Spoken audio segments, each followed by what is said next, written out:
Salut! Je voulais vous faire une petite vidéo sur mes fiches que je propose sur mon site internet Le Jardin de Rodolphe sur les plantes aromatiques et médicinales. Alors vous allez voir que j'ai travaillé longuement pour réaliser ces fiches. Ils sont proposés sur mon site internet. Donc vous avez plus de 46 fiches, vous allez voir, simple pour réaliser toutes vos plantes aromatiques et médicinales au potager sur sol vivant parce que c'est un sol qui va donner beaucoup de nourriture à l'ensemble de vos plantes. Et vous allez voir que j'ai fait quelque chose de très simple avec des schémas. On va expliquer un petit peu les choses au démarrage avec un texte et après bien sûr tout ce qui va être important pour ces plantes aromatiques.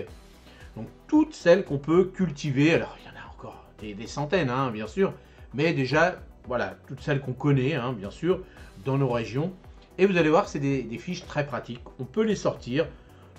Donc, vous allez les recevoir en PDF, vous les sortez, vous les imprimez et en même temps après vous les plastifiez. Et comme ça vous pouvez travailler avec, ça c'est important aussi.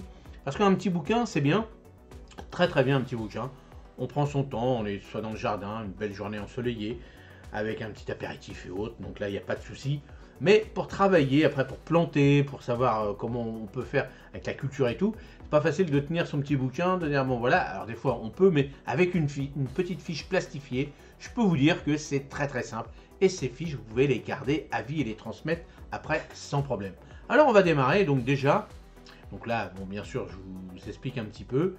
Et là, vous avez le calendrier que je vous ai déjà proposé, bien sûr c'est le même calendrier, c'est la même présentation, mais là avec les plantes aromatiques. Donc vous voyez, vous avez toute la liste, on part de l'ail des ours jusqu'à, donc on termine par la verveine citronnelle. Donc pareil, toujours semi à chaud. Donc vous savez que semi à chaud, ça va être plutôt là il n'y en a pas. Donc là semi plein air, vous savez que c'est en bleu. La plantation donc en marron.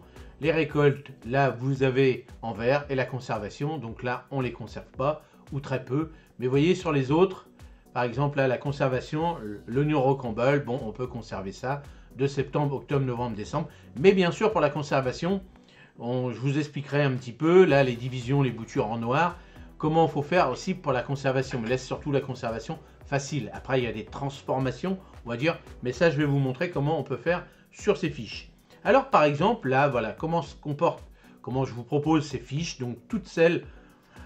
Tout simplement sur un petit tableau, comme ça rappelle un petit peu les cours qu'on a eu besoin.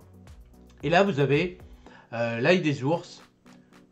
Donc l'ail des ours, donc je vous mets l'ail sauvage, les noms aussi, là c'est le nom courant on va dire.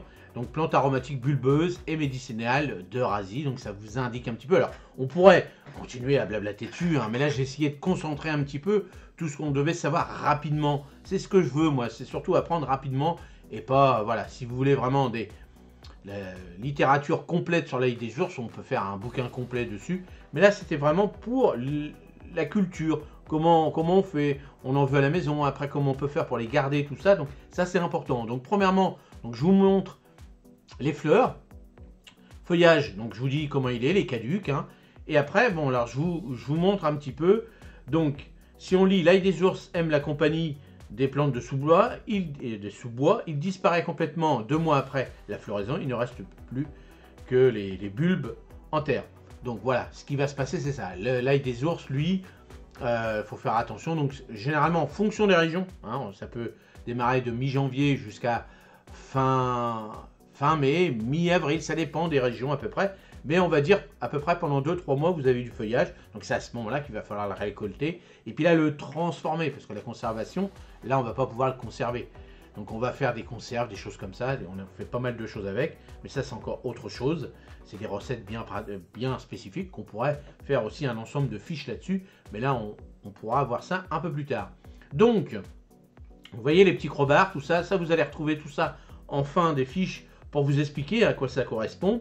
Donc là, plantation toute l'année, sauf en période de gel. Donc là, on y va. Alors, soit vous avez des feuilles, soit vous n'avez pas de feuilles. Ça, c'est pas grave, du moment que vous avez des bulbes à l'intérieur. Donc le petit crobard, donc mi-ombre. Là, on a un petit soleil avec un petit nuage ou à l'ombre. L'arrosoir, donc pour arroser modérément, donc modéré. Là, on travaille aussi avec la lune. Ça, j'ai mis ça en plus, mais vous n'êtes pas obligé. Jour feuille, lune montante pour les graines et jour racine, lune montante pour les bulbes.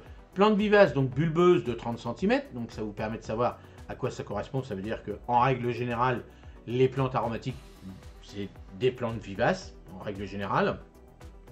Donc après, si on récupère des graines, donc semis et plantation, donc profondeur de la graine de 2 cm. Si on veut planter des bulbes, donc espacés de 20 à 30 cm, profondeur du bulbe de 2 à 4 cm, donc là c'est un beaucoup plus important. Et si on les plante en pot, espacement entre les rangs de 20 à 25 si on veut faire une culture. Bon, bien souvent, hein, dans la forêt, on en trouve en forêt bien sûr.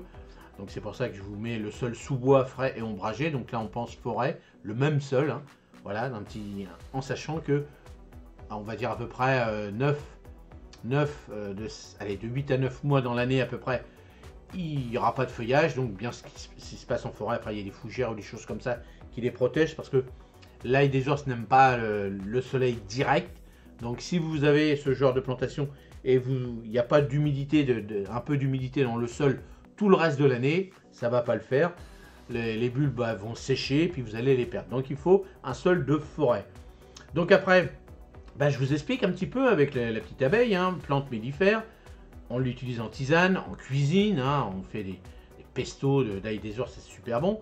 Médicinal, donc c'est une plante médicinale, et ça résiste jusqu'à moins 20 degrés en fonction des régions. Donc je vous réexplique un petit peu la multiplication par semis des bulbes. Vous voyez, ça c'est une plante qui est très facile à réaliser dans nos jardins, mais voilà, bien respecter les conditions de plantation, ça c'est important.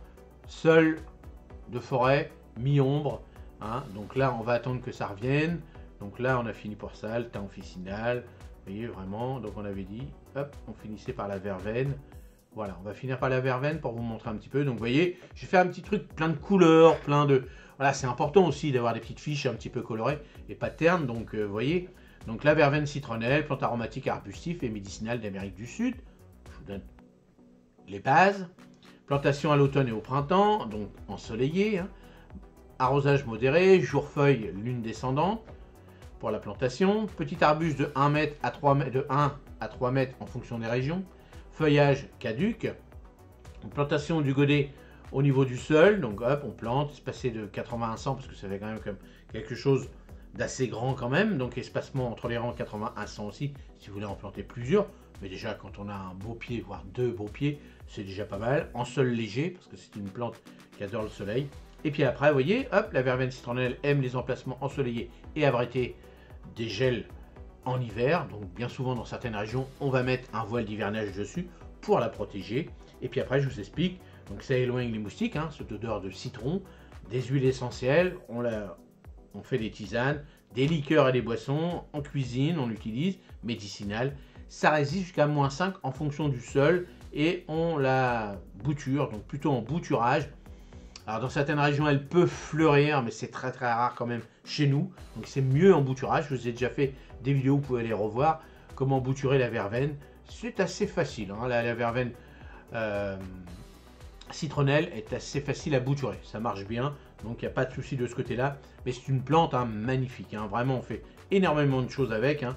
Dans la cuisine par exemple, on peut faire des infusions pour faire des flancs au citron, tout ce qui est base, on peut mettre ça dans du poisson, des choses comme ça, ça c'est très bien. Donc vous voyez comment c'est fait, c'est visuellement, moi c'est ce que j'aurais aimé avoir quand j'étais petit, hein. Donc c'est très bien un petit bouquin, mais ça comme ça, hop, tac, vous avez toutes les petites choses bien colorées et tout. Moi je trouve ça formidable. Dites-moi ce que vous en pensez bien sûr. Donc là vous avez les petites légendes, hein, vous voyez, je vous explique un petit peu à quoi ça correspond. Quand vous voyez la division, vous voyez, je vous ai fait un petit paquet de racines qu'on divise. Bon, le petit arrosoir, je vous dis en dessous à quoi ça correspond. Et puis bien sûr, dans certaines fiches, je ne peux pas tout mettre non plus, parce qu'après on se retrouve avec des fiches. Moi j'aime bien quand c'est quand même espacé quand même, il ne faut pas que ce soit trop serré, donc il faut quand même un espace quand même, il ne faut pas que ce soit collé, donc j'ai essayé de mettre le plus simplement possible, et ça plaît énormément à pas mal de personnes. Donc bien sûr, hein, toutes ces fiches, il y a toujours des choses à rajouter, hein, c'est pour ça que je complète toujours avec, je fais un ensemble, hein, c'est les petites chaînes qui se mettent bout à bout, et puis avec les vidéos YouTube par exemple, comment bouturer les verveines. Donc je vous ai fait des vidéos comment bouturer la verveine, comment semer le thym, comment faire ci, tout ça, toutes les plantes aromatiques. Et puis je vous ai fait une petite rubrique à 13 h quand c'est la saison. Alors, en ce moment c'est quand même moins parce que la saison en tant que producteur, pour ma part, c'est quand même terminé, donc je reprendrai vraiment des vidéos avec toutes ces plantes aromatiques que je vous explique à 13 h, vos petites vidéos de 13 h, où là, l'année prochaine, on reprendra de A jusqu'à Z tout ce qu'on a fait, et je vous donnerai pas mal de conseils pour avoir des très très belles plantes aromatiques. Donc voilà, si vous voulez donner un petit coup de main à la chaîne, allez-y, allez sur le site internet Le Jardin de Rodolphe. Donc vous trouverez toutes ces petites fiches d'aromatiques et les autres, bien sûr. Et ça donne un petit coup de main à la chaîne financièrement. Et surtout, ça vous fait un superbe cadeau pour la fin d'année. Et n'hésitez pas à me faire un petit cadeau aussi en même temps. Comme ça, ça fait des cadeaux pour tout le monde et tout le monde est content. Donc n'hésitez pas, si vous voulez d'autres renseignements, je suis là pour ça. N'hésitez pas dans les commentaires à me laisser des petits renseignements. Vous recevez ça en PDF. Vous les gardez soit sur l'ordi, soit sur le téléphone, en permanence, comme vous voulez. Si vous voulez, après, vous les sortez en imprimante, vous les plastifiez, et comme ça, ça vous fait plastifier, et ensuite sur votre téléphone. Donc voilà, n'hésitez pas. Merci, allez, à la prochaine. Salut!